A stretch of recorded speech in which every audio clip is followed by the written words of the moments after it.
What's going on, guys? Welcome to another video.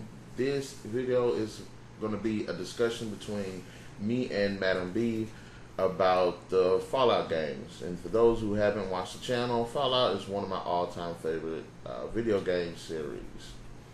Now, um, she was asking me some questions, and I was explaining my obsession with the games, things I liked and what I didn't like. What they could do better. So we'll just pick up at where we left off, in which I was explaining to her what the concept of the Raiders were. And now the Fallout games do take place 200 years after the nuclear holocaust between America and China over basically resources. Of course, normally when you see end of the world scenarios like this, post-apocalyptic settings and stuff, there's always that one segment of the populace that decides they want to be rebellious and do crazy stuff and look out for their own. So those are what the Raiders basically are, and they're in every game in one form or another. My only issue with the Raiders are I wish that they would play more of a prominent role rather than be more of a nuisance. In the Shadow of Mordor game, there's this thing called a nemesis system, right? And basically, the bad guys, they have this kind of ranking system, and I wish this one won't fall out to adopt, where if you fight a group of raiders and they kill you, their name gets, that whoever kills you, name gets out there. And they become like a boss. And if you kill them, there's like another raider takes his place, like a general. They become, maybe they might have like special skills or something. But that's what happens in the Shadow of Mordor game. If you kill one of the bosses, another one will take his place. If one of those orcs kill you, he gets promoted to a higher rank. So was there ever a leader or anything in the Raiders? That it was just a bunch of people. No. Just like I say, each game is just a bunch of people. Now, Fallout 4 did introduce kind of like bosses with the leaders, but it's not like you can talk with them or establish business or trade or anything with them. But they did take a step in the right direction with that. I just hope in the next game, when it comes to the Raiders, that they actually utilize this a little bit more. Give them a organization. Give them some type of clans and stuff. That way that'll help. Because New Vegas did do it with the Great Khans. Like there was a group of Raiders that you could talk to and deal with. And then they had the other ones which were like meth heads and stuff. So in your experience in playing the game, you're out exploring or, doing missions. How often do you run into the Raiders? You run into them all the freaking time. Almost every turn. Usually the only time you don't run into them is usually in heavily infected areas where it's mutants and stuff. More in like the open areas. But if it's like in the city, yeah, you're gonna run into them a lot. Did they have like a cutoff point where you didn't go and you knew that's where they were, or did you didn't know? I mean, it gets to a point where you know where they at. It does get to a point where you know where they at. They're pretty established. Sometimes you'll see them walking around. And it's always fun having those encounters, but there's like really no. I mean, they're all set places in every game, and so you'll know where they at. All right. Okay, you say it takes place 200 years after. And the thing is, and see, the series is themed off the 1950s. So that's why you hear those 1950s songs. Yeah. And those funny looking cars and stuff like that. And if you look at it, all the references to the 1950s, like, what is it?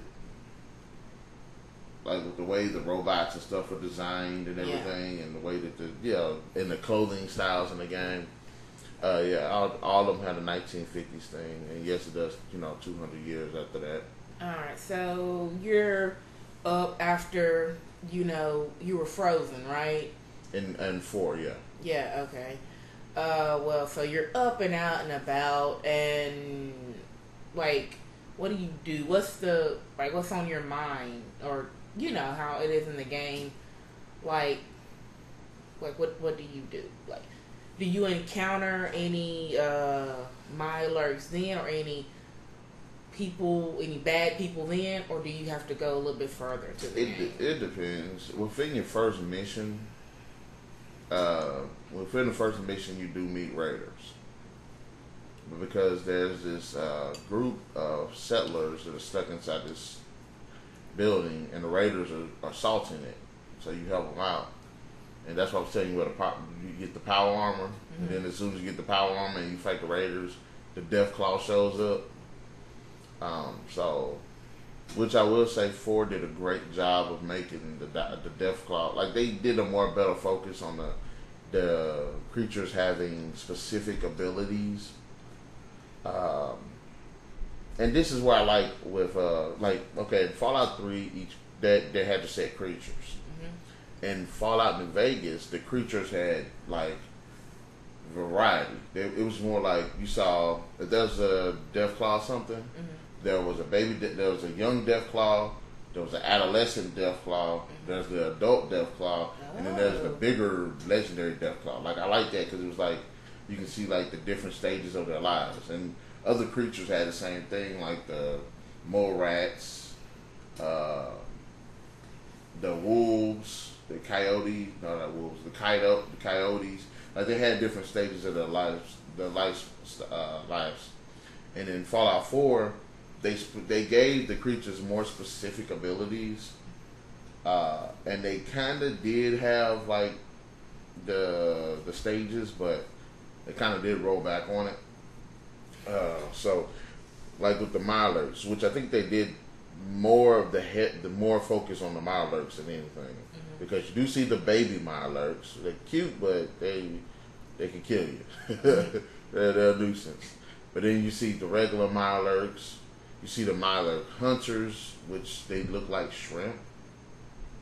And that was like one of the overhauls for the creation of it. So it's like, okay. There's the Razor Claw Mirelurks. Then, of course, the Mirelurk Queens, which are introduced in the game, which are actually one of the best creatures that they've ever put out for the series. I think what was the question? Okay, let me do another one. Okay, in the games you have played, can you pick out, like, out of each one, either one or two things that you, like, just love about that game, or whether it be the weapons, the armor, the the background, how can you do that? In almost all the games, I will say I love just the general setting. Like I said, in the third one, you're in Washington, D.C. In the New Vegas, you're in Nevada / Arizona / you're in that area. And then, of course, you're in Boston in part 4. And all of the settings look really good.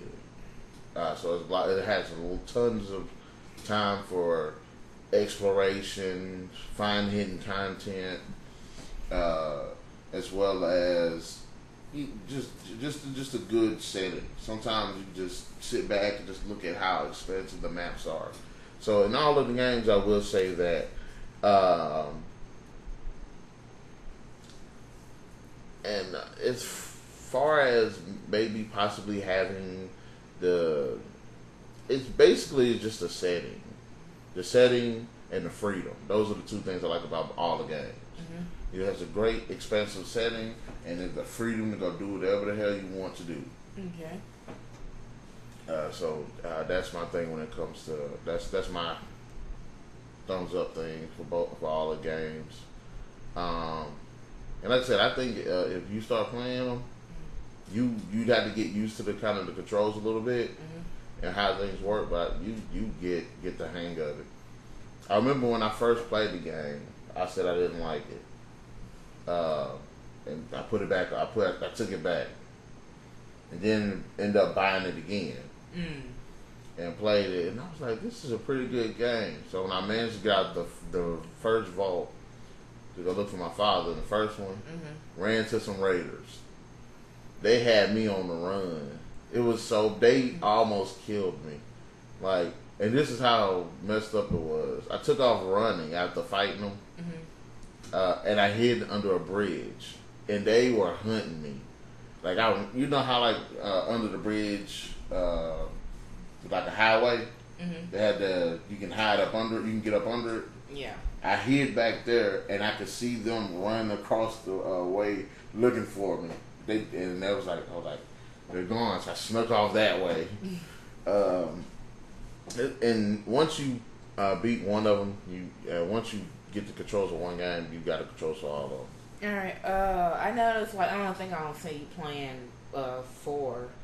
I noticed the weapons, they kind of look like primitive. Like, you know, they weren't like big new machine guns or anything like that. Like, how did they get made? What are your there's some futuristic weapons, and there's in Fallout 4 there's 2 types of weapons. There's like the scrap weapons, and there's the weapons. And the scrap weapons are the ones that look like somebody built out of scrap, like the pipe pistols and stuff like that. And then they got the regular weapons, which is like, you know, your 45. They do have the minigun, but each game has a different, somewhat incarnation of that.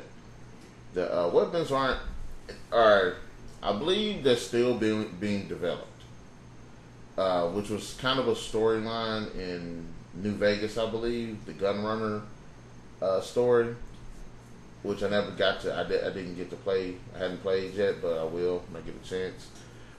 Some of it is they're finding them, like these huge weapon caches. So, like in I believe in 4, you find this factory place that's filled with super mutants. But when you get to the bottom of it, it has a bunch of mini nukes. What about the armor? Is it hard to maneuver, or? The only thing what's lovely about it is, again, like in every game, you get the armor, but in the first 2 and 3 in New Vegas, it's more of a costume outfit, and it doesn't have weight to it and nothing like that. It does, but it doesn't. Now 4 is actually like a object itself. You can customize it. It does give you increased strength. It does increase your durability. The only thing you kind of watch is because it can be damaged, because you do have to repair it if you take enough damage. But you can't carry that much, because I know, you know, whenever you play it, it will like your weight's getting heavy, or you know. You do have to watch your weight too. But that is a perk. If you do, it's called being over encumbered, but there is a perk if you become over encumbered. You can it'll help you out with it. But you do gotta watch the damage. You gotta watch being over encumbered, and you gotta watch your fuel cells, because is it called a fuel? It's not called fuel cells. Can't remember what it's called, but it powers it, and if you run out of the cells, you'll walk really slow. Go ahead. I'm sorry. Do you have any, I guess is how you say, favorite perks? I don't know if there's any favorite or not. I did like the perks, and I'm harping on 4 more because that's the one I played recently. I don't remember. Now in New Vegas, they kind of screwed you a little bit. In 3, every level you went up, you can choose a perk. You go up 30 levels, you have 30 perks. Some perks are more ability specific, and some, like say if your strength, you want to get your strength up, it'll let you boost your strength up. Or some, like what was one, you can heal from in radiation. Mm-hmm. When radiation normally kills you. There's also another one which I like them for. You can intimidate your opponents and control them. And there was a perk where you could do it to robots. Perk you can do it to humans, and perk you can do it to any of your animals. Which was that one time I recorded me taking over that behemoth. Mm-hmm. Or it was one, I had another one where I took over the Mirelurk Queen. Yeah, I saw that one. And I had her go attack the other Mirelurks and stuff. Now that was awesome. Like there are perks that help you with your speech. It's like if you're a woman, it'll boost up your speech towards manipulating men. Or if you're a man, it'll boost up your speech towards manipulating women.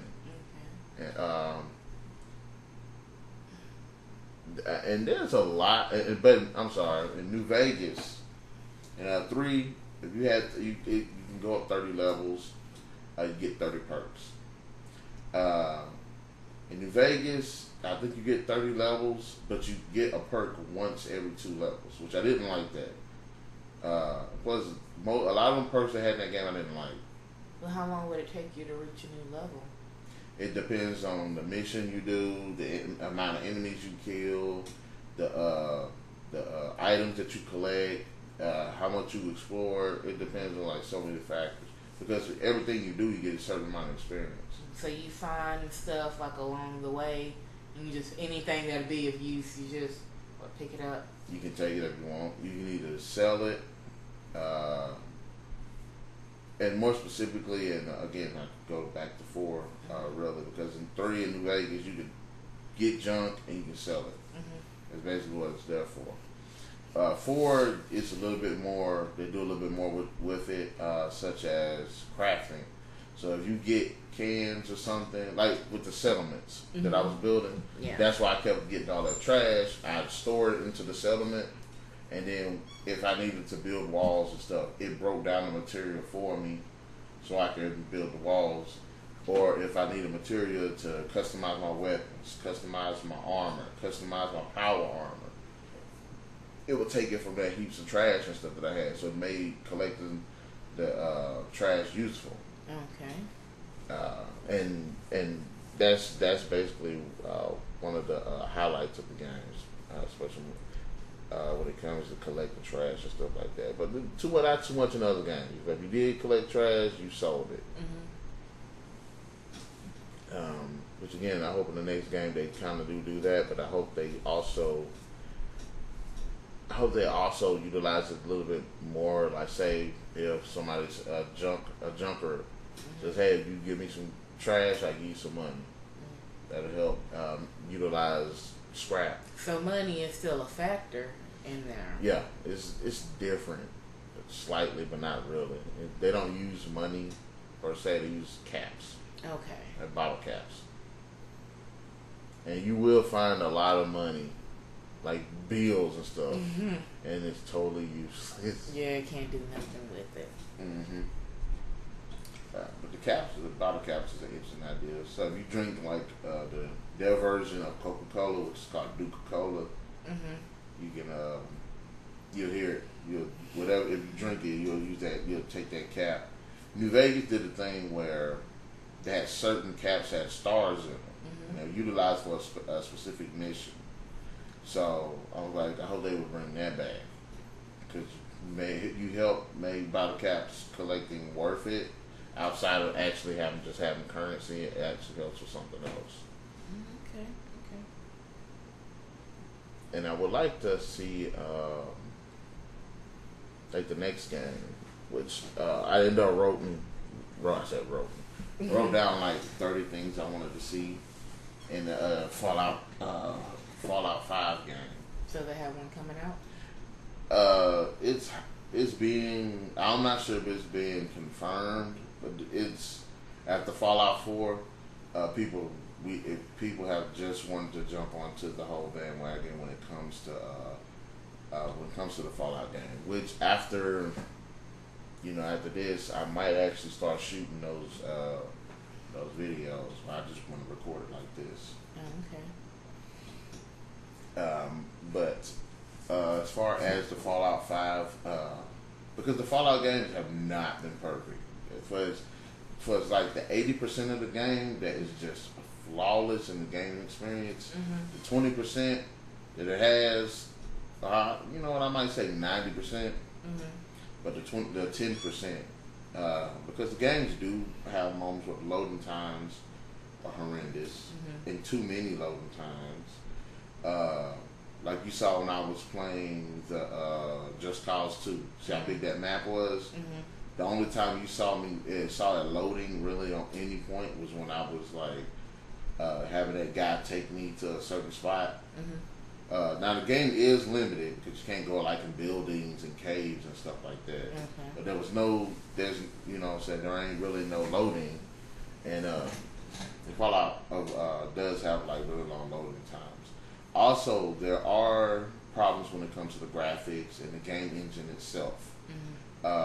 It was one time I was playing the game and a death claw was in front of me, so I went to go to attack it, and next thing you know, it just shot up into the air.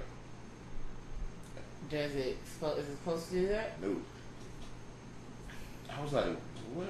That part where you saw the guy clothes kept coming off? Yeah. That's a part of the problem too. That's part of the game engine problem. So it does have its share of problems. And I explained to you about the companions. Sometimes companions are useless. Sometimes the companions will just up and just disappear. But I do have solutions for those, and I'm gonna end up shooting videos for that also. Explaining. There's gonna be 30 of them, but I'm gonna try to make them short. But like I said, I think if you got into it, you would really enjoy it. It's a whole lot of content to it. You're gonna learn about so much that went on with the different characters in the world. Each companion feels unique. They have their own little side missions and stuff. But it's actually an entertaining experience. You really would like it. Okay. Is there any other questions you wanted to ask? No, not really. Not at the time I think of. Okay. Well, we greatly appreciate you guys sticking here with us and enjoying this conversation when we talk about Fallout. I know I really enjoyed it, and I'm glad that she was here to give me the opportunity to finally get on camera and talk about it. And in the comment section below, guys, let us know what do you think about the discussion that we just had about Fallout, and also what things you agreed and didn't agree with. And also be sure to hit the like, share, subscribe, and notification button to get the best of what's going on here on the NarikChase channel. And we'll just see you guys later.